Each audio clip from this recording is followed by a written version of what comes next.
If you travel around any large city, you'll probably find a rich variety of neighborhoods. Some may have expensive homes on tree-lined streets. Others may be nice, but not quite so exclusive. Still others may be extremely dangerous. Places you undoubtedly would never want to visit.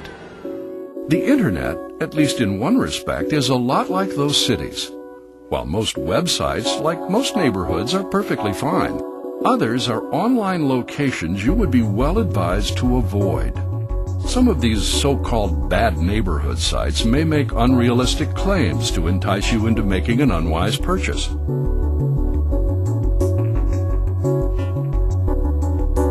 Or their content may be illegal or immoral. Or their sole purpose may be to steal your personal information, such as Social Security and credit card numbers. We'll discuss these sites in more detail in a few minutes. Some other bad neighborhood websites may contain completely outrageous and unreliable information, or may be placed online to obtain your email address in order to barrage you later with scores of unwanted emails that try to sell you something.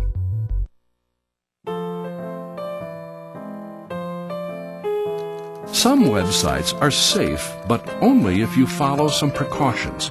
Social network sites are notable examples. If you're one of the millions of people who visit a social network site each day, you know that they're a great way to keep track of friends. Make plans. Share your thoughts. And perhaps make some new friends. But there can be a downside, because what you see on your monitor, it's in cyberspace after all, doesn't necessarily reflect what's in the real world. In fact, some news accounts have reported that a major social network site uncovered some 29,000 criminals, some extremely dangerous, who disguised their true identity to target victims. Most of these criminals are expert liars who know how to cultivate your trust. So clearly, some cautionary action is in order. First, you'll want to limit access to your page to weed out undesirable individuals. That means choosing a site that allows you to control who can see your page and your information. Now, a few cautionary words if and when you post a blog, use a chat room, or send an instant message or email to an online acquaintance. Never reveal your last name, address, phone number, usernames, or passwords. Also, it's just common sense to post only information that you're comfortable having others see. Because after all, in the online world, it's easy to spread personal information far and wide to a worldwide audience that potentially numbers in the millions. You'll want to keep in mind that postings, including those that may seem funny at the time, can last for years, decades, or even longer, because they can be downloaded, saved, and then resent in the future to family members, including parents, teachers, college admissions officials, possible employers, and even the police. So think hard before posting anything that could be embarrassing or harmful to you both now and in years to come. Keep in mind, too, that your online words and pictures may be accessible to individuals whose intentions are far less than honorable. Thus, an IM screen name, chat room handle, or blog ID that gives too many clues about your identity may pose some serious risks. If any of your handles are too revealing, here's an important safety tip. Seriously consider changing them, because a clever felon might be able to figure out your full name and more after reading a few of your emails or blog posts. For instance, after digging around on the net, he could decipher this screen name as Lily Mandelli, age 14, at Westfield Middle School. If Lily posts some pictures of herself on her social network website or blog, or if she emails her picture to a person she's met in a chat room, or texted in an IM session, Lily may be placing herself in mortal danger.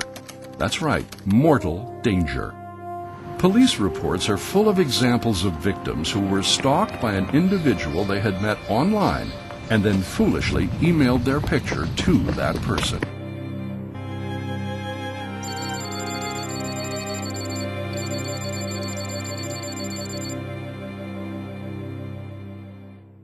Now, a few more safety tips before we move on.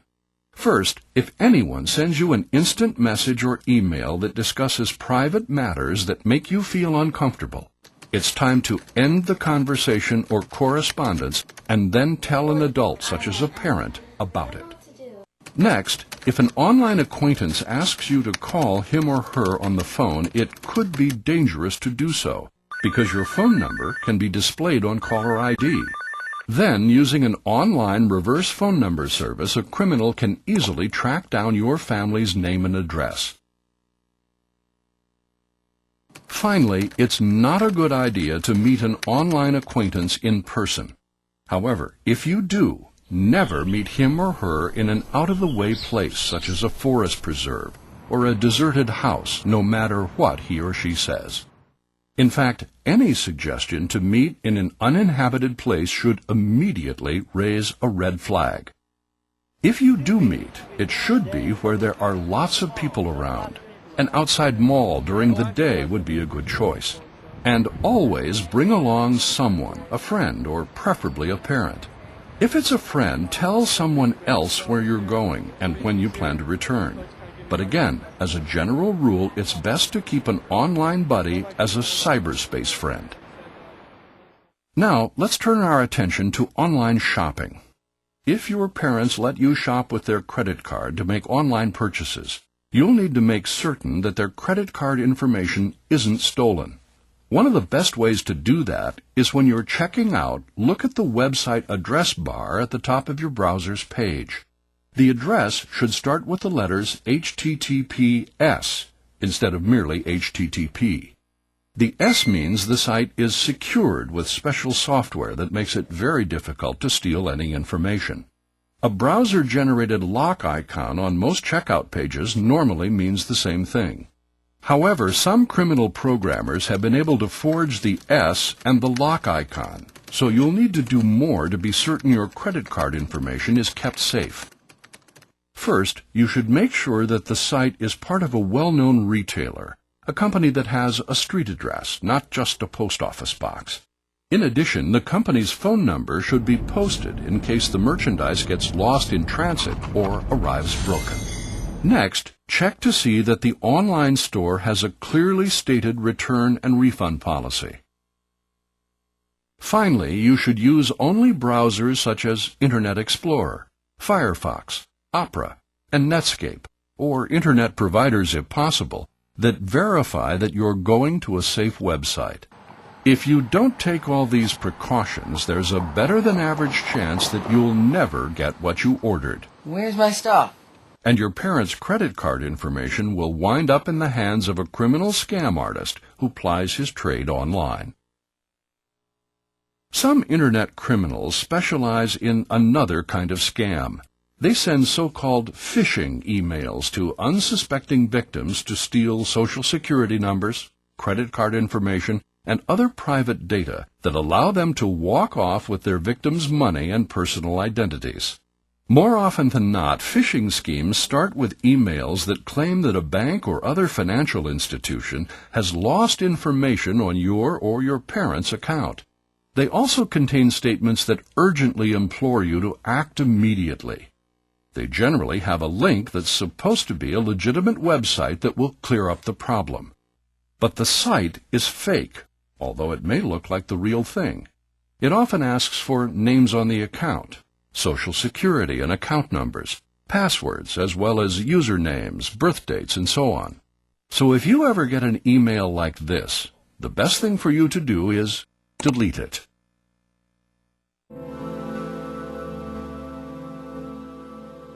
While some people use the Internet for criminal activities, others may go online to humiliate or harass classmates or acquaintances. As you probably know, they're called cyberbullies. Cyberbullies may create blogs, website guestbooks, IM postings, and even cell phone pictures and text messages to spread lies, transmit threats, or send other hurtful communication.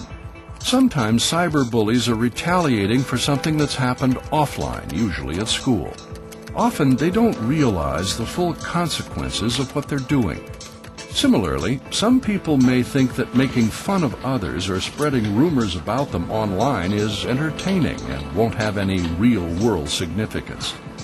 But they're wrong. Although rare, some cyberbully events have resulted in suicides, serious assaults, murder, and school expulsions. A number of state legislatures have now passed laws that make some forms of cyberbullying criminal acts. Other states are considering similar legislation. So clearly, cyberbullying is not all fun and games. Moreover, it's immature. Most cyberbullies are between 9 and 14 years old, according to the latest research. It's rare for older teens to be cyberbullies. They've outgrown the childish behavior that entails hiding behind a computer. So what should you do if somebody cyberbullies you? Most experts say that as a general rule you should ignore it, difficult as that may be. If it's an email, block the sender. Do the same if it's a message on your social network site. If there's a serious threat in a cyberbully note, talk to a parent or parents, a school counselor, or call the police, difficult as that may be.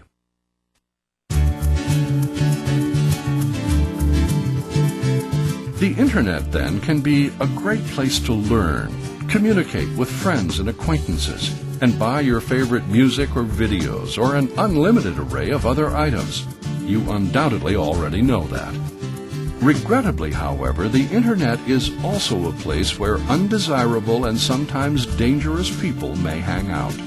But if you follow a few safety rules, you can save yourself a lot of grief and, perhaps, even your life. If you want a social network page, place it on a site that allows you to control who can see it. Never tell an online acquaintance your last name, address, phone number, usernames, or passwords. Post only information that you feel comfortable with others seeing. Remember that it's generally not a good idea to meet an online acquaintance in person. But if you do, make sure there are lots of people around during the day and in a public place. And bring along a friend or parent. Be sure your chat room and IM screen names don't give away your identity. Be aware of phishing schemes. Finally, remember that it's best to merely ignore cyberbullies. But if a cyberbully posts a serious threat, tell an adult about it. In short, you can have fun, shop, and learn a lot on the Internet if you just exercise a little common sense caution. True or false? When targeting victims, dangerous criminals disguise their identity on social network sites.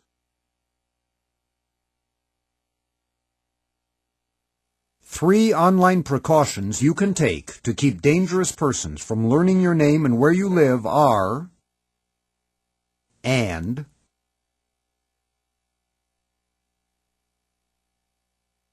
online postings can last for A. years, B.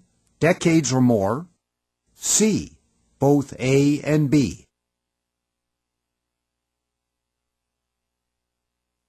True or false? As a precaution, you should make sure your chat room handle or IM screen name makes it easy to determine your real name.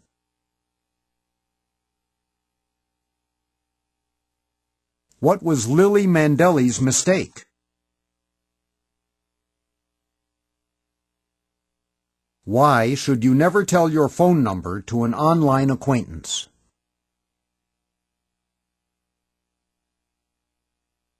Fill in the blanks.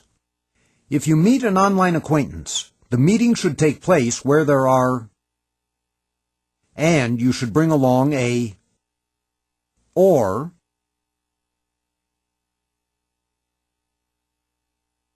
an important safety precaution you can take when buying something online and are on the checkout page is A. Look for HTTPS in the browser address. B. Look for a lock icon. C. Both A and B.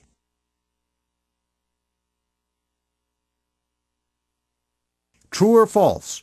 Phishing scams target people who eat fish regularly.